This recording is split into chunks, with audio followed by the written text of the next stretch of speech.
Investment Solutions has undertaken to visit each of the BRICS countries, partly better to understand the dynamics of global investment flows and partly to look at these countries that are key drivers of world growth, comprising a large population of the world's land and population. To discuss the findings, CIO of Investment Solutions, Glenn Silverman, joins us in studio. You're just back from Russia. Now, I don't know many people who have sat opposite me on the news desk just back from Russia, so we are very excited to find out what is happening there on the ground, Glenn. What language would you like me to speak in? So fascinating. The last of the trips that we did, we didn't go in order BRIC, and I think we got them kind of right. The number of people came to said, I want to come and join you for the Russia trip, just exceeded all the others. There's something about Russia which is mysterious, different, and it is. Difficult because you can't read the language at all.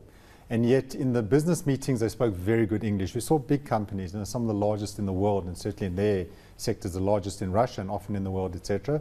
Good, well-spoken English, but what a country, vast, enormous, and we've got lots to talk about. Well, perhaps... Glenn, it's Lindsay in Cape Town. I just want to talk to you very briefly about, the Russian story is a fantastic one. Is it very similar to South Africa in that it is completely reliant on resources, in other words, mainly energy, oil and gas? It's funny, before going I would have said it's very different to South Africa. I could almost not see any kind of similarity between the two. We actually came up with many things that I think were pretty similar between them. At the end of the day, At the end of the day, go ahead.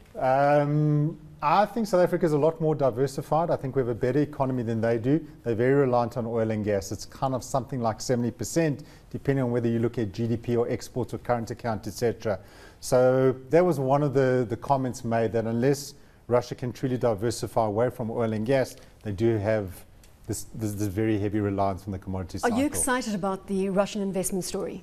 I'm not particularly excited about the Russian investment story. What it is potentially a value trap. It's very, very cheap. So you see the biggest gas company in the world, Gazprom. And I look at this, I think you just have to buy it, and you have to buy lots of it. Biggest reserves, cheapest production in the world, and it's traded on a 3 times price earnings multiple. That has to be good value. And you look at it and already putting the orders through and think this has to be a buy, and then you start to understand the politics behind it and what's happening with the interference from the government and Putin and others. And it seems like that really impacts on a lot of the companies. So at face value, you get a certain perspective, and I think there is cheapness, there's value there, but there's the story behind it. I mean, how difficult is it physically getting investments in Russia, given what you've talked about, the fact that corruption is so rife, and governments, the dead hand of government, pervades just about everything in Russia. I mean, although it's changed to a free market economy ostensibly, it's still very much, I don't see a huge degree of difference between that and what was like in the old Soviet Union. It's fascinating. The first question we asked them when we got there, having just come back from China and heard about 5-year plans, and South Africa has the National Development Plan, and we're talking about a 5-year plan, is where's Russia's? And the response is, we don't have one. We don't have one. We did away with it 20 years ago. That was surprising. So it is not a command economy in any way like the way China is. It is a free market economy, right, but with lots of interference at different levels. The dead hand is very visible. It's mentioned a lot. One of the things we loved about the Russians is they're open. In China, you didn't discuss politics. You were told not to, and you just didn't. And there, they wanted to engage you on politics. It was phenomenal. It was really great. So yeah, you have the government interference at every major type of level. I think there is grassroots free enterprise entrepreneurship growing up, which I think is important. But it's only been 1 generation since the wall fell, and it's going to take time. We go from the R to the I, from Russia to India. Now, the Indian story is a very interesting one, Glenn, because there's been allegations of mismanagement of the currency, and of all the emerging market currencies, apart from the Indonesian rupiah, the Indian rupee has probably done the worst this year. And also, I noticed today that projections for GDP growth in India are at 4.7%, which, if it's achieved, or rather underachieved, then it'll be the worst for a decade. So the BRICS seem to be breaking up to me. So I think each has its own kind of specific challenges, and there are challenges. The fact is, this remains a very important part of the world. In terms of the change and the move of power and global shifts of power, the BRICS are important, but they've had a very difficult period of time. Certainly challenges in each place, riots in Brazil, and as you discussed, India. And the one key difference between China and India is the fact that while they both have 5-year plans, China can implement, and India struggles to. So let's look at the S on that BRICS acronym. And I see commentary where you're suggesting it should be a small s. Should it even be there, or should it be representative? And I think this is, you were quoted again, Glenn, correct me if I'm wrong, that it should be representative of SADC, at least, into the BRICS equation. Is this right? So when we put our whole program together, we designed it as that, BRIC, capital small s, and then was the question mark. Does it deserve to be a big S, small s there at all? And increasingly, I believe South Africa does deserve to be there, because the starting point of this is it's a political alliance.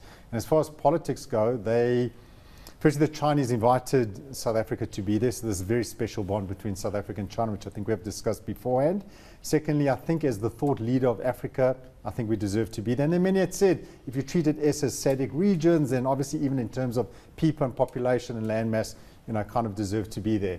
But I think we're going to wrap up on all of this in the second quarter next year with kind of hopefully a big conference, and hopefully we can start tying it together. So I want to decide still whether the small s gravitates to big S, but I'm definitely not saying that doesn't deserve to be there. There was a question asked, and I think I've heard enough answers from the people that we've met with, the country's politicians and businessmen, to say South Africa does deserve to be there. Yeah, I mean, on that particular note, as a conduit into the rest of Africa, if you look at what's happening in Africa today, in terms of Brazil, for example, going into the rest of Africa in a big way, India, China, they're all in there. In fact, South Africa, if anything, is losing out in terms of its degree of importance into the rest of Africa. So while at this point in time, yes, I see its value as a conduit into the rest of the continent, for how long do you think that's going to remain a critical factor? An interesting question. We had a dinner with some of the senior members of the Communist Party in China, and I said to them, could you add another, maybe Nigeria, could you add Indonesia? These could be countries that could rightfully claim a place within some of the largest emerging markets in the world. And the answer is no, it's going to stay 5 countries. So South Africa, I think, will remain there. I had a bet with an analyst in London on the recent trip. He said within 2 years you won't hear about the BRICS ever again. It'll be gone, it's done and dusted, it's over. And I disagree with him very strongly. And I think we're actually going to see this accelerate. Yes, difficult times, challenges, and I think that's healthy. It's actually now, before BRICS was a fairy tale story, wonderful acronym, it seemed to be doing so well and you didn't really have to think too much, you just put your money behind it. That's no longer the case. It's going to take more work, but I still believe that that's where the growth and investment opportunities are.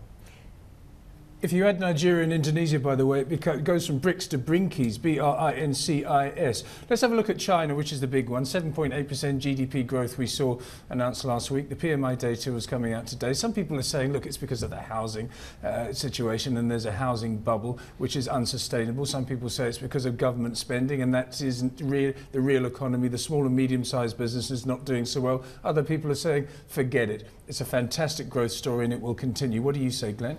So we have commented on China at length and presented on it. We're probably slightly on the more bearish side. I think China is a good story. It's shown very strong growth for 50 years, although we question at least 25 of those 50 years, especially during the Cultural Revolution and times like that. Unbelievable that you could supposedly have shown double-digit growth.